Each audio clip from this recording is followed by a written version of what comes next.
Gibweltahan ni Presidente Rodrigo Duterte ang pipila ka mga senador nga may question sa aksyon sa gobyerno kalabot sa pagpalit sa mga bakuna kontra COVID-19. Pagklaro sa Presidente, kanya adto pa siya nangayo og tabang kay Chinese President Xi Jinping aron masiguro ang supply sa bakuna sa Pilipinas. Adisir pa mibuto ang mga issues sa mga gina-develop nga mga vaccine.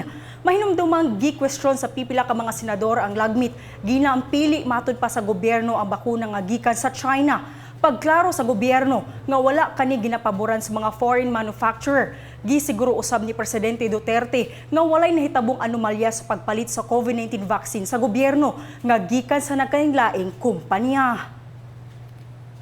Gusto ninyong Pfizer, kayo mga senador.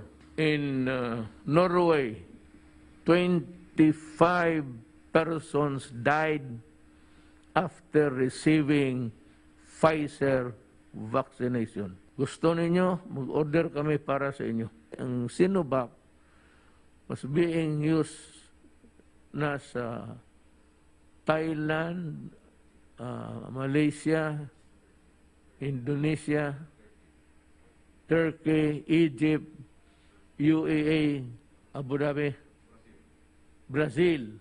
Wala namang nabalita ang patay. Kunin ng manufacturer yan doon sa mga bangko.